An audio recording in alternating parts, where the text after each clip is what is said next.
সংসার সুখে হয় রমণীর গুণে, এই কথাটির ভিত্তিতে আমরা বুঝি শুধু রমণীর কারণে যে সংসার সুখে হয় তা না।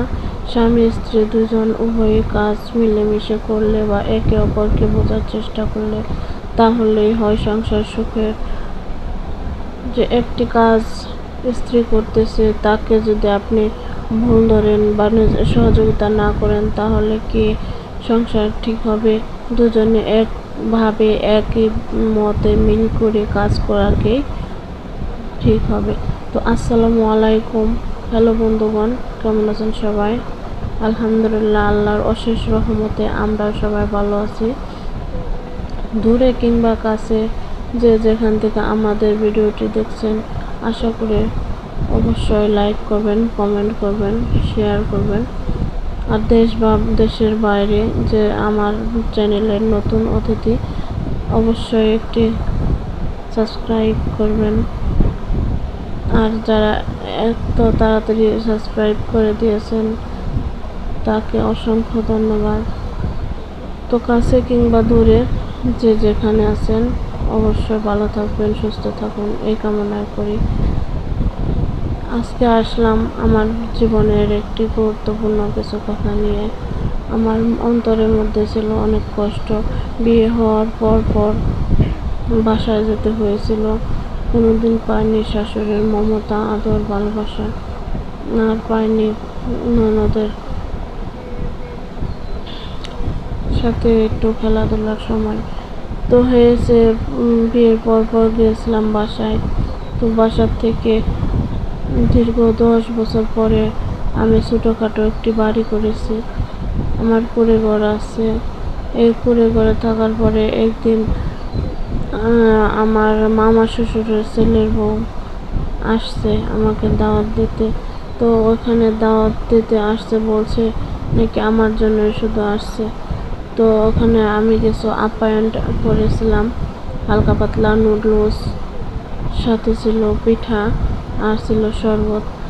তো হালকা পাতলা আপ্যায়ন ছিল, তার সাথে বেশি করতে পারিনি বা সময় হয়ে ওঠেনি। তো সেখান থেকে যখন দাওয়াত খেতে যাই, তো আমার শাশুড়ি ছিল না, ননদও ছিল না, আমার হাজব্যান্ডও ছিল না। সে বলছিল তুমি বসো, আমি আসছি ওদিক থেকে। তো ওদিকে যাওয়ার পরে ওখানে ছিলাম আমি শুধু একা। তো আমাকে অল্প করে কিছু পোলাও দিয়েছিল আর একটি মুরগির রোস্ট দিয়েছিল। আমার পাশে একটি মুরব্বি বসেছিল বা কয়েকটি মুরব্বি বসেছিল। আমি তাদের কাউকে চিনতাম না বা আমাকে কোনো পরিচয় করে দেওয়া হয়নি। তো তারা একের পর এক আনছে, খাবারগুলো নিচ্ছে আর খাচ্ছে। আমি যে এখানে বসে আছি আমার সামনেও দেয় না, আর কেউ পরিবেশনও করে দেয় না। আসলে দাওয়াত দিয়ে মানুষকে এরকম অপমান করা ঠিক না। তো আমার মনে হলো ওখানে আমি কিচ্ছু না, শুধু মুরগির রোস্ট দিয়ে যা হয়েছে তাই খেয়ে উঠে যাচ্ছি। ওই সময় আমার হাজব্যান্ড এসে বলছে তুমি কিছু নাওনি কেন? ভাবলাম যে এমনি নেইনি। ওখানে তো আর বলা সম্ভব নয় যে আমাকে অপমান করা হয়েছে মানুষের সামনে। তো বুঝতেই তো পারছেন, অনেক বিরাট বড় পার্টি, প্রায় 1500 মানুষের আয়োজন করা হয়েছে, তো বিয়ের পার্টি। তো এখানে আমার কি করার ছিল? আমি তো ওখানে কোনোদিন যাইনি বা কাউকে আমি চিনি না। তো ওখানে থেকে আমি যখন উঠে যাচ্ছি ওই সময় এসে বলছে আচ্ছা ঠিক আছে, আমি এনে দিচ্ছি। তো আমার হাজব্যান্ড হয়তো এক প্রকারের ধমক দিয়ে বলছিল আরে ওখানে এত দিচ্ছেন আর এখানে কোনো কিছুই দিচ্ছেন না, তো এরকম কেমন? আমি যখন উঠে গেছি তখন তার বসা সম্ভব না। তখন আমি আর বসিনি, আর খাওয়া দাওয়া করিনি।